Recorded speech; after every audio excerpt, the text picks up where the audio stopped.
মুরগির বাচ্চাকে আপনারা পেঁপে পাতা খাইয়ে সুস্থ রাখুন। 10 দিন পর থেকে যদি আপনারা এই পেঁপে পাতার রস খাওয়ান তাহলে আপনার মুরগির বাচ্চা শীতে ও গরমে সারা বছর সুস্থ থাকতে বাধ্য হবে ইনশাআল্লাহ। কে কতদিন বয়স থেকে খাওয়ায় আমরা আসলে সঠিক জানি না, তবে আমরা নিজ চিকিৎসা অর্থাৎ আমরা যে চিকিৎসাগুলো করি সেভাবে আপনাদের সাথে ভিডিওগুলো তুলে ধরার চেষ্টা করি। আসলে মুরগির বাচ্চা ফুটার পর দেখা যাচ্ছে সঠিকভাবে বড় হয় না, মুরগির দেখা যাচ্ছে পরজীবীর সমস্যা হয়, এছাড়াও দেখা যাচ্ছে মুরগির বাচ্চার পা চিকন হয়ে যায়, ঝিমিয়ে পড়ে, রোগে আক্রান্ত হয়ে পড়ে। কিন্তু আমরা যদি একটু চেষ্টা করি তাহলে আমাদের মুরগির বাচ্চাগুলো কিন্তু বেঁচে থাকবে, আমাদের মুরগির বাচ্চাগুলো সুস্থ থাকবে আর সবসময় ভালো থাকবে। আমাদের কাছে মনে হয় যে পেঁপে পাতা দিয়ে মুরগিকে সুস্থ রাখাটা মানে অনেকটা সহজ। এটা একটা সহজ পদ্ধতি বলতে পারেন। এভাবে আপনার মুরগির বাচ্চাকে যদি সারা বছর সুস্থ রাখেন তাহলে ব্যাপারটা কত সহজ না। পেঁপে পাতা আমাদের বাড়ির আঙ্গিনা কিংবা বাড়ির সামনে কিংবা দেখা যাচ্ছে আপনার যদি ছাদ থাকে ছাদের উপরে কিন্তু মোটামুটি থেকে থাকে। পেঁপে পাতাটা আসলে মুরগির জন্য এছাড়াও মানুষের জন্য কিন্তু খুবই কার্যকরী ভূমিকা পালন করে থাকে। পেঁপে পাতার বিকল্প কোনো কিছু নেই। এই পেঁপে পাতা দিয়ে সকল সমস্যা দূর করা যায়। এই পেঁপে পাতা দিয়ে মুরগিকে আপনি সব সময় সুস্থ রাখতে পারবেন। মুরগির বাচ্চা কিংবা মুরগির পেটের সমস্যা দূর করে। অনেক সময় দেখা যায় মুরগির বাচ্চার গ্যাস বা অস্বস্তি হয়ে থাকে। পেঁপে পাতার গ্যাস বা পেট ফাঁপা সমস্যা কমাতে গুরুত্বপূর্ণ এবং সাহায্য করে। এটি যদি খাওয়ান আপনার মুরগির বাচ্চা সহজেই পেট ফাঁপা দূর হয়ে যাবে এবং দেখা যাবে অনেক সময় গ্যাস হয় সেগুলো দূর করতে গুরুত্বপূর্ণ ভূমিকা পালন করবে। বন্ধুরা, পেঁপে পাতায় বিভিন্ন পুষ্টি উপাদান ও কার্যকরী উপাদানে পূর্ণ যা স্বাস্থ্যকে নানা দিক থেকে উপকার করতে সাহায্য করে। এটি প্রাকৃতিকভাবে অ্যান্টিবায়োটিক, অ্যান্টিফ্যাঙ্গাস এবং অ্যান্টি ইনফ্লামেটরি বৈশিষ্ট্য ধারণ করে। পেঁপে পাতায় বিভিন্ন ধরনের উপাদান থাকে যেমন প্যাপাইন। দেখা যায় অনেক সময় মুরগির পেঁপে পাতায় থাকা প্যাপাইন নামক এনজাইম হজম প্রক্রিয়াকে সহায়তা করে যা মুরগির পেটের অস্বস্তি দূর করতে সাহায্য করে। অনেক সময় দেখা যায় মুরগির ঝিমানো, দেখা যাচ্ছে মুরগির অনেক সময় দেখা যাচ্ছে চুনা পায়খানা, রক্ত আমাশয়, এইসব সমস্যা দূর করতে একদম গুরুত্বপূর্ণ ভূমিকা পালন করে এই পেঁপে পাতা।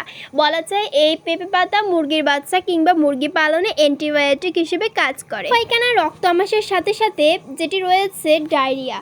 মুরগির বাচ্চা দেখা যায় অনেক সময় ডায়রিয়া হয়, মুরগিরও অনেক সময় ডায়রিয়া হয়। পেঁপে পাতা মুরগির ডায়রিয়া বা পাতলা পায়খানা কমাতে সাহায্য করে কারণ এটি হজম প্রক্রিয়া নিয়ন্ত্রণে রাখতে সহায়ক।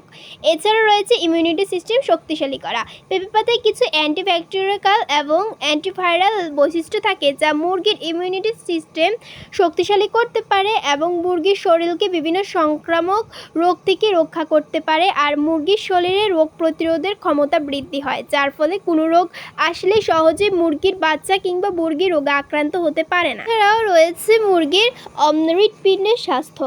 পেঁপে পাতায় অ্যান্টিঅক্সিডেন্ট ও অন্যান্য পুষ্টি উপাদান থাকে যা মুরগির হৃৎপিণ্ডের স্বাস্থ্য উন্নত করতে সহায়তা করে। আপনার মুরগি যদি দেখা যাচ্ছে অনেক সময় বিভিন্ন পরজীবী অর্থাৎ মুরগিকে যদি বিভিন্ন পরজীবী আক্রমণ করে তখন যদি আপনার পেঁপে পাতার রস যদি মুরগির বাচ্চাকে খাওয়ান তাহলে এই পরজীবীর সমস্যা সহজেই দূর হয়ে যাবে। এই পেঁপে পাতাটা খাওয়ানো মানে খুবই সুন্দরভাবে খাওয়াতে হবে আর বিশেষ কয়েকটি নিয়ম আপনাদের মানতে হবে। পেঁপে পাতাটা মুরগির জন্য খুবই গুরুত্বপূর্ণ, তবে পরিমাণে যদি অতিরিক্ত খাওয়ানো হয় তাহলে পার্শ্ব প্রতিক্রিয়ার সম্মুখীন হতে পারবেন। তো অবশ্যই অতিরিক্ত খাওয়ানো যাবে না, নির্দিষ্ট নিয়মে আর নির্দিষ্ট পরিমাণ অনুযায়ী খাওয়াতে হবে, পরিমাণে অতিরিক্ত খাওয়ানো উচিত নয়। এখন আমি বলবো যে আপনারা কি করে মুরগির বাচ্চাকে পেঁপে পাতার রসটা খাওয়াবেন, কতবেলা খাওয়াবেন, কতদিন খাওয়াবেন, কিভাবে খাওয়াবেন। প্রথমে বলবো আপনি কি করে আপনারা মানে এটা তৈরি করবেন। পেঁপে পাতার রসটা মানে সুন্দরভাবে খাওয়ানোর জন্য প্রথমে আপনি পেঁপে গাছের কাছে চলে যাবে, সেখান থেকে কচি 2টা পাতা আপনারা ভালো করে ছিঁড়ে নেবেন কিংবা আপনারা কেটে নেবেন।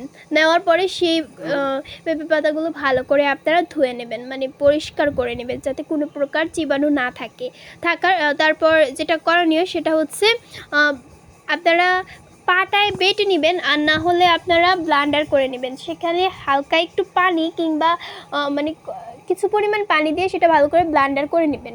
করার পরে আপনারা মুরগির বাচ্চাকে যে পাত্রে করে আপনারা খাবার দেন কিংবা পানি দেন সেই পানিতে আপনারা 1 লিটার পানি নেবেন, আপনারা মেপে নেবেন।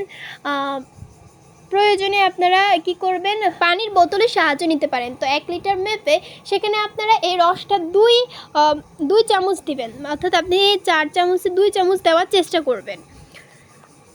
এবার আপনার মুরগির বাচ্চা যদি আরও বেশি হয় তাহলে আরও বেশি নেবেন। এটা আপনারা কোর্স অনুযায়ী আপনারা মাসে 2 বার করে আপনারা খাওয়াবেন। এটা হচ্ছে সুস্থ মুরগির বেলায় আপনারা মাসে 2 বার করে খাওয়াবেন। তারপর রয়েছে মানে কোন বেলা খাওয়াবেন, এটা মূলত আপনারা সকালবেলা দেওয়ার চেষ্টা করবেন মুরগির বাচ্চাকে। আর 10 দিন পর থেকে এই চিকিৎসাটা আপনারা শুরু করতে পারবেন।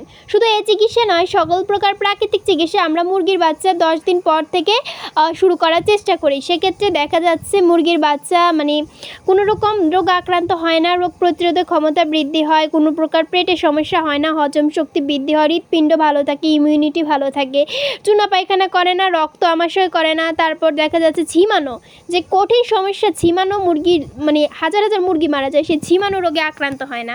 এছাড়াও গ্রামের একটা ভাষা রয়েছে পিড়া, সে পিড়াটা আসে না। এই কারণ আসলে আমরা এই প্রাকৃতিক চিকিৎসাগুলো খুঁজে আমরা এইসব প্রাকৃতিক চিকিৎসাগুলো করি আর মুরগিকে সুস্থ রাখার চেষ্টা করি। আপনাদের ছোট ছোট ভিডিও তৈরি করে দেখানোর চেষ্টা করি, যাতে আমাদের থেকে আপনারাও কিছু শিখুন আর আপনারাও সুন্দরভাবে মুরগি পালন করুন, কম খরচে, কম টাকায়, এবং ভালো একটা জন্য আপনাদের প্রফিট থাকে। সেক্ষেত্রেও আমি কিন্তু সুন্দরভাবে ভিডিওগুলো তৈরি করার চেষ্টা করি। সকলকে অসংখ্য ধন্যবাদ যারা এই পর্যন্ত ধৈর্য ধারণ করে দেখেছেন। আল্লাহ হাফেজ। বেঁচে থাকলে নতুন আরেকটি ভিডিও নিয়ে হাজির হব।